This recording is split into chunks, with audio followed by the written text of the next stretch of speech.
ہمارے وہ استاذ ہیں جن سے بہت سی کتابیں پڑھنے کے ساتھ ساتھ بہت کچھ سیکھنے کا موقع ملا، بلکہ یہ کہا جا سکتا ہے کہ تربیت کے جو بنیادی اجزاء ہو سکتے ہیں وہ حضرت ہی کی برکت سے اللہ تعالیٰ نے ہمیں عطا فرمائے۔ نماز پڑھنا بھی ہمیں حضرت ہی نے سکھایا۔ ہماری نااہلی یہ ہے کہ اب تک بھی پوری طرح پڑھنی نہیں آئی نماز، لیکن جو کچھ سنتوں اور آداب کی تفصیلات ہیں وہ حضرت الاستاذ کی سنی ہوئی یاد ہے۔ ہم نے ہدایہ اول پڑھی تھی حضرت سے، کنز الدقائق پڑھی تھی فقہ میں سب سے پہلے، تو اس وقت جو کچھ حضرت نے بیان کیا تھا، مجھے 30-35 سال 32 سال ہو گئے پڑھاتے ہوئے، اور میں نے ہدایہ کی ساری جلدیں پڑھا لی ہیں، لیکن حضرت نے جو کچھ بتایا تھا وہ اب تک یاد بھی ہے اور کام بھی آتا ہے۔ اللہ تعالیٰ سے دعا کرتے ہیں کہ اللہ حضرت کی عمر میں صحت و عافیت کے ساتھ برکت فرمائے۔ ہمارے عزیز بھائی، رشتے میں بھائی ہیں، عمر اور محبت کے اعتبار سے بدرجہ اولاد ہیں، مولانا محمود حسن، اللہ تعالیٰ ان کو خوشگوار زندگی عطا فرمائے، اس جوڑے کو مثالی جوڑا بنائے اللہ تعالیٰ۔ مجھے یہ حکم ملا ہے کہ چند منٹ میں کچھ کہوں۔ ایسے موقع پر لوگوں کا بہت زیادہ موڈ تقریر سننے کا نہیں ہوتا، لیکن تقریر ہونی بھی نہیں ہے، 2-4 باتیں حکم کی تعمیل میں۔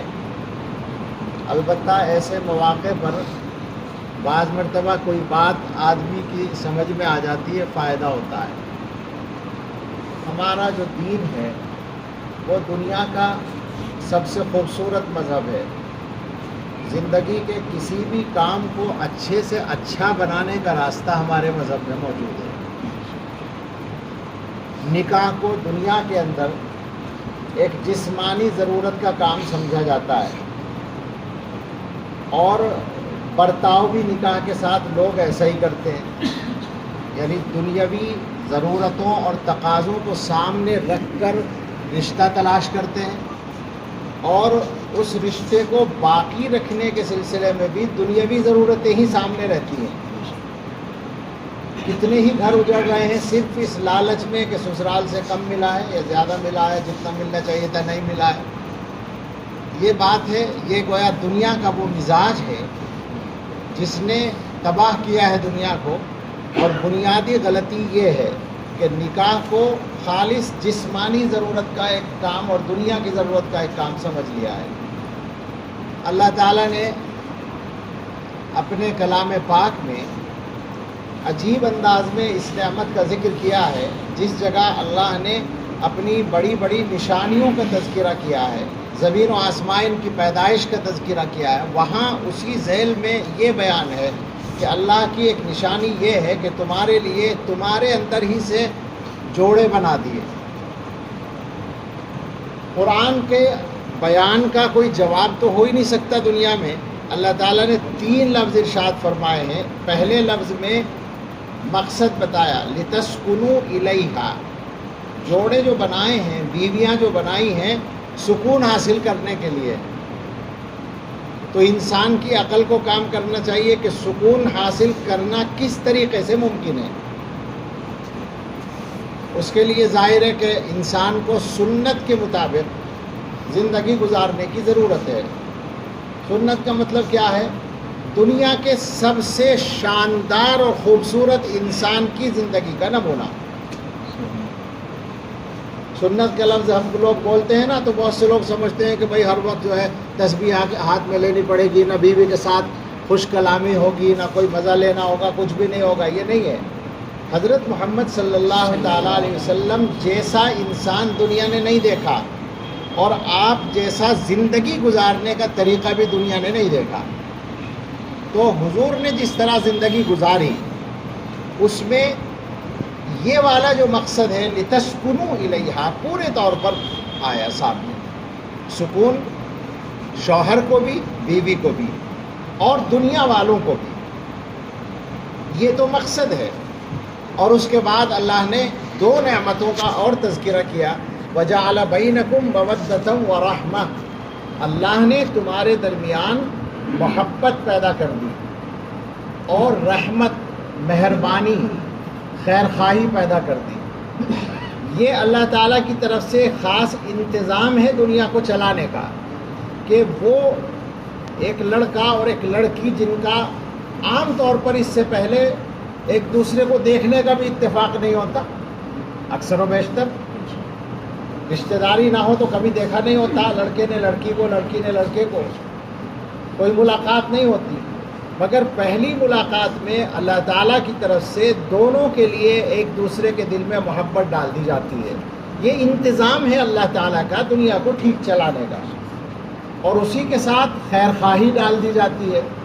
یعنی اب نکاح کے بعد شوہر بیوی کے لیے اور بیوی شوہر کے لیے سب سے بڑی خیر خواہ ہے. سارے رشتے پیچھے.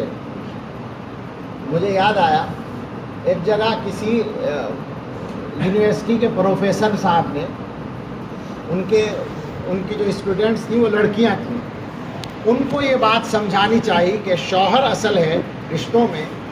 تو انہوں نے اس کا طریقہ یہ اختیار کیا کہ ایک لڑکی سے کہا کہ بلیک بورڈ ہے، تختہ سیاہ، اس کے اوپر تم اپنے 10 قریبی رشتوں کے نام لکھو، باپ، بھائی، بیٹا، چچا، ماموں، پھوپھا، مردوں کے جو رشتے ہیں 10 قریب ترین مرد. اس نے 10 نام لکھ دیے. اب انہوں نے کہا کہ اس میں سے 5 نام جو ذرا دور کے ہیں وہ کاٹ دو، جو زیادہ قریب کے ہیں ان کو باقی رکھو. اس نے 5 کاٹ دیے. قریب والوں میں کون بچا تھا؟ اس میں باپ تھا، بھائی تھا، شوہر تھا، چچا تھا، ماموں تھا. یہ رشتے قریب ترین ہیں. اب انہوں نے کہا کہ اس میں سے 2 رشتے اور کاٹ دو، 3 جو قریب کے ہیں وہ رکھو. تو ماموں اور چچا کا نام کٹ گیا. اب رہ گئے باپ، بیٹا اور شوہر. تو انہوں نے کہا کہ اب اس میں سے ایک اور کاٹنا ہے. تینوں رشتے اتنے نازک ہیں. لڑکی کھڑی ہوئی اور سوچتے سوچتے اس نے بیٹے کا نام کاٹ دیا. انہوں نے کہا اب 2 رشتے رہ گئے، باپ اور شوہر، اس میں سے بھی ایک کاٹنا ہے تمہیں. تو اس کی آنکھوں میں آنسو آ گئے اور اس نے باپ کا نام کاٹ دیا. پروفیسر صاحب نے کہا میں یہ بتانا چاہتا تھا کہ یہی وہ رشتہ ہے جو ہمیشہ کے لیے ساتھ دیتا ہے. عورت ماں باپ سے الگ ہو جائے گی، شوہر سے نہیں ہو سکتی. عورت اولاد سے الگ ہو جائے گی، شوہر سے نہیں ہو سکتی. شوہر اور بیوی کو ہمیشہ ساتھ رہنا ہے. یہ اللہ تعالیٰ کی طرف سے انتظام ہے. آپ دیکھیں کہ شادی کے بعد لڑکی اپنے شوہر کا فائدہ تلاش کرتی ہے، اپنے ماں باپ اور بھائیوں کا نہیں تلاش کرتی. اگر کاروبار میں اختلاف ہو جائے تو وہ کس کے ساتھ ہوگی؟ اپنے شوہر کے ساتھ ہوگی، بھائی اور باپ کے ساتھ نہیں ہوگی. بالکل کھلا تجربہ ہے. یہ اللہ تعالیٰ کی طرف سے انتظام ہے. ہمارے لیے زندگی گزارنے کا جو راستہ ہے وہ یہ ہے کہ ہم اللہ کی اس نعمت کو اپنے گھر کے اندر لائیں، اور لانے کا طریقہ یہ ہے کہ زندگی اس طرح گزاریں جیسے رسول اکرم صلی اللہ تعالیٰ علیہ وسلم نے گزاری ہے. اب ظاہر ہے اس کی تفصیلات میں جانے کی نہ ضرورت ہے نہ گنجائش ہے، مگر یہ جذبہ ہم لوگوں کے دلوں میں پیدا ہونا ضروری ہے. اس معاملے میں معاف فرمائیں، سارے مرد بیٹھے ہیں اس لیے ذرا زیادہ بے تکلف بات ہو سکتی ہے. میرا جو اپنا تجزیہ، تجربہ، مشاہدہ، دنیا میں گھوم پھر کر جو کچھ سمجھا اس کی روشنی میں یہ ہے کہ گھروں کے اندر جو معاملات خراب ہوتے ہیں اس میں زیادہ خطا مردوں کی ہوتی ہے. یہ بات ہم عورتوں کے سامنے ذرا ڈرتے ڈرتے کہیں گے، تھوڑا سا دبا کے کہیں گے، لیکن آپ کے سامنے صفائی سے ہے بالکل یہ بات کہ اصل خطا مرد کی ہوتی ہے. اس لیے نہیں کہ مرد غلطی زیادہ کرتا ہے، ایسا نہیں ہے، غلطی تو وہی زیادہ کرتی ہے، مگر عقل تو مرد کے پاس زیادہ ہے نا. مسئلے کو سلجھانے کی اصل ذمہ داری مرد کی ہے، اور اس کے لیے 1-2 باتیں ضروری ہیں، جس میں بنیادی بات ہے غصے میں کوئی کام نہ کرنا، غصے میں کوئی بات نہ کرنا. اور ہم لوگ کیا کرتے ہیں؟ ساری باتیں غصے میں ہوتی ہیں. جب غصہ آ جاتا ہے اس وقت سب سے زیادہ اہم مسائل پر گفتگو ہوتی ہے، اور سب سے بڑا مسئلہ بھی اسی میں طے کر لیا جاتا ہے، نکاح کو ختم کرنے والا غصے میں تو دیتے ہیں نا۔ میں لوگوں سے کہتا ہوں کہ تم لوگ سمجھتے ہو کہ نکاح کو ختم کرنا آسان بات ہے؟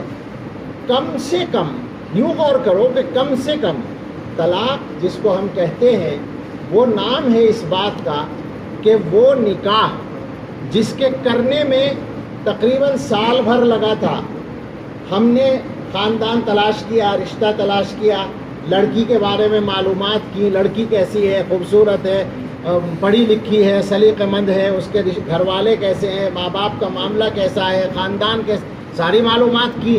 اس کے بعد ہم نے گویا استخارہ کیا، مشورہ کیا اپنے رشتہ داروں سے، پھر ان سے جا کر رشتہ مانگا، پھر انہوں نے ہمارے بارے میں تحقیقات کی اور اس میں ٹائم لگا۔ اس کے بعد پھر دونوں مل کر بیٹھے، انہوں نے کہا بھائی آ جائیے فلاں تاریخ کو رشتہ طے کر لیں گے، وہ رشتہ طے ہوا، اور پھر جو رسمیں اس میں بہت سی جگہ ہوتی ہیں ان کو شامل کر لیں تو ایک لمبا کام اور ہوا، اس میں بھی ایک خرچہ ہوا۔ اس کے بعد پھر ایک تاریخ مقرر ہوئی، سارے خاندان والوں کو جمع کیا کہ صاحب ہمارے بچے کا نکاح ہے، ہماری بچی کا نکاح ہے، سب اپنا سفر کر کے بھی آئے اور ویسے بھی قریب سے بھی آئے، ایک مشقت سب نے اٹھائی اور جمع ہوئے اور خوشی کا ماحول بنا، اور اس میں جا کر وہ نکاح ہوا۔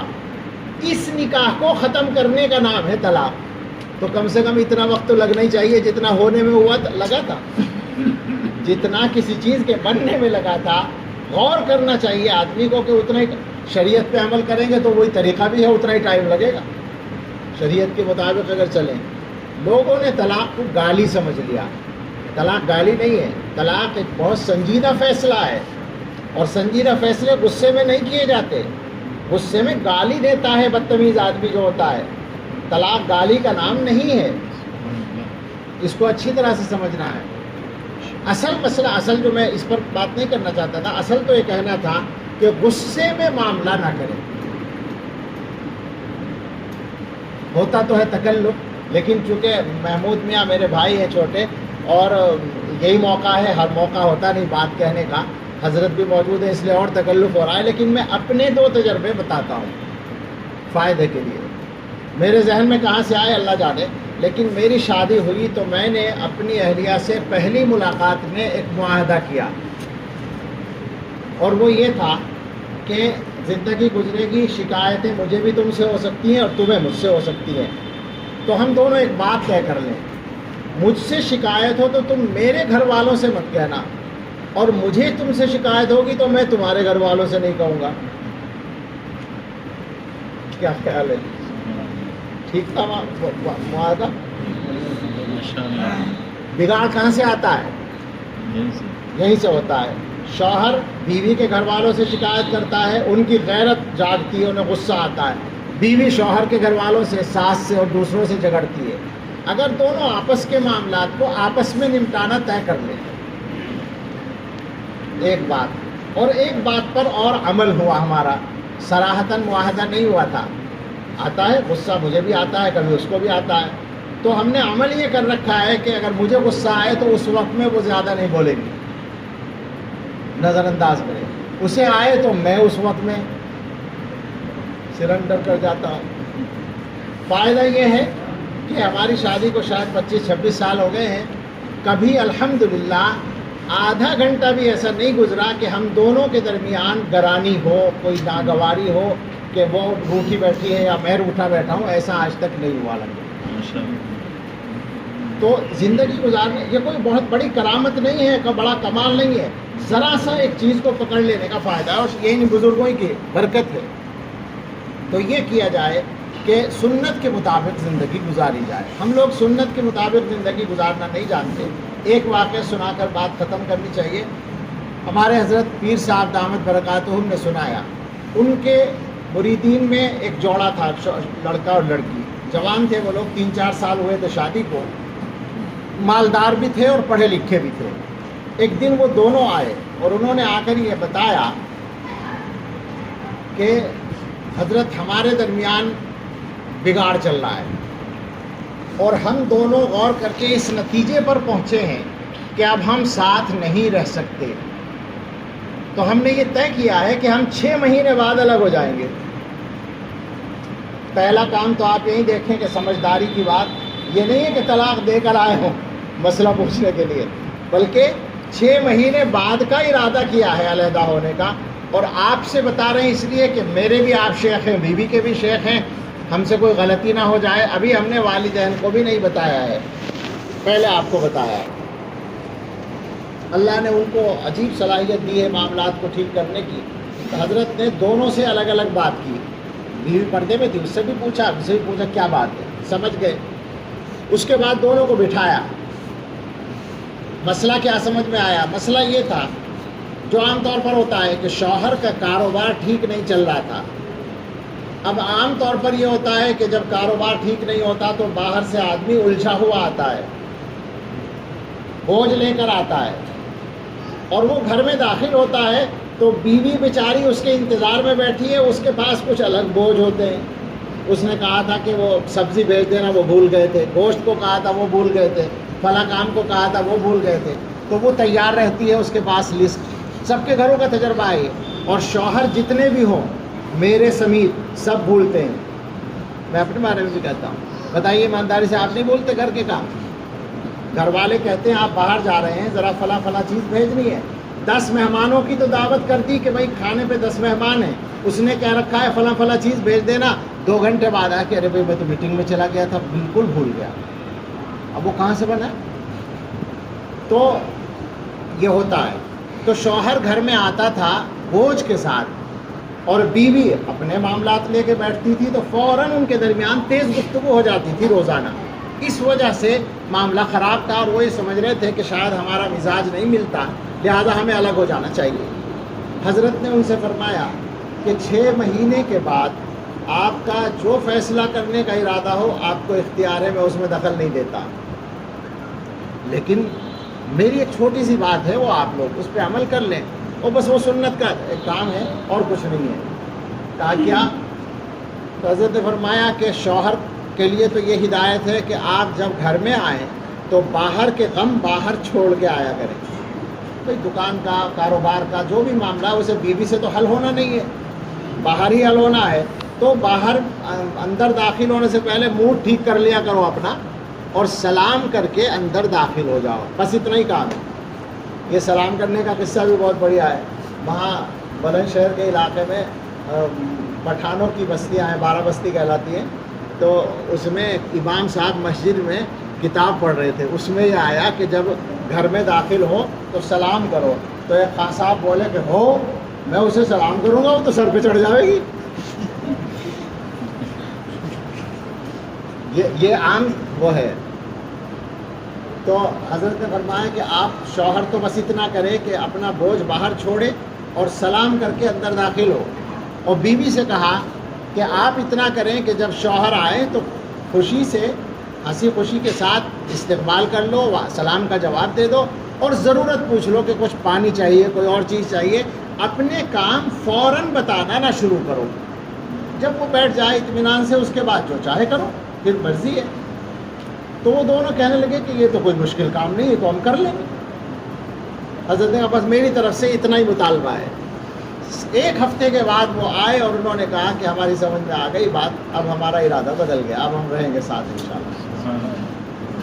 تو ہم لوگ چھوٹی چھوٹی باتوں سے، چھوٹی چھوٹی، حضرت نے بتایا کہ ایک جگہ صرف اس لیے رشتہ ختم ہو گیا شوہر بیوی کا کہ شوہر کو یہ عادت تھی کہ صبح کو جو برش کرنے کے لیے واش بیسن پہ جانا چاہیے، بجائے اس کے باورچی خانے میں جو برتن دھونے کی سنک تھی وہاں آ کے برش کرتا تھا۔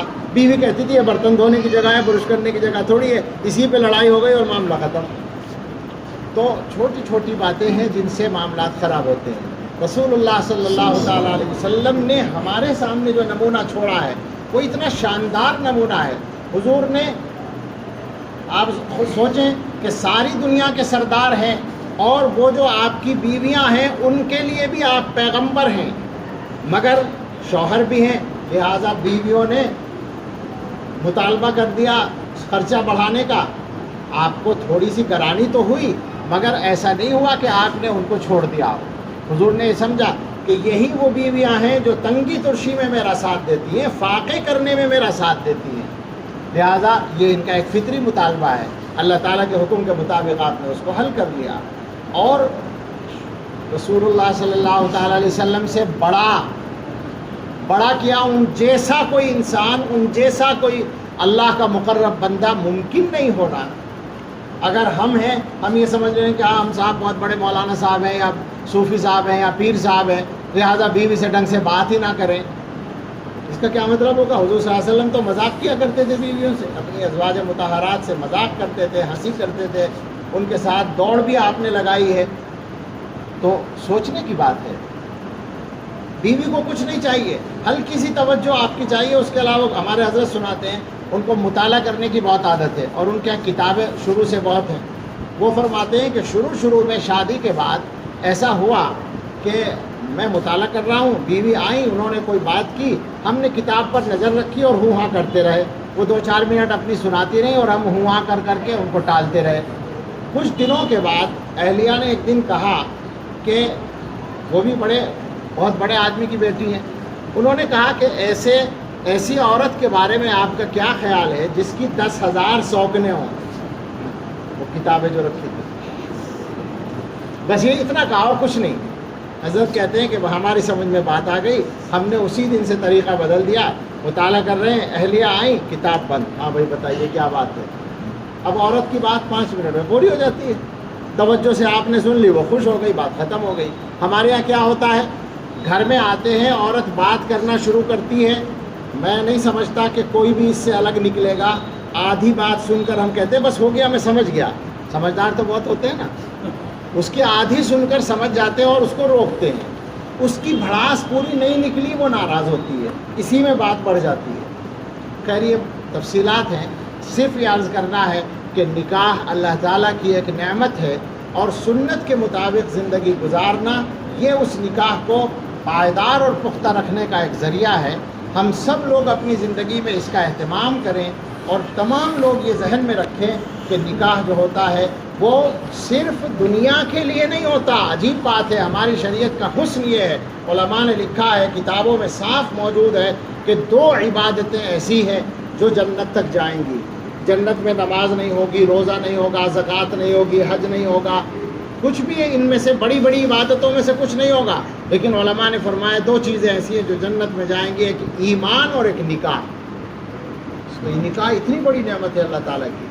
اللہ تعالیٰ اپنے فضل سے ہم سب کو سنت کے مطابق زندگی گزارنے کی توفیق عطا فرمائے، اور ہمارے بھائی کے نکاح میں اور زندگی میں اور عمر میں اور رزق میں اور دین میں اور اولاد میں اور سارے کاموں میں خوب برکتیں عطا فرمائے۔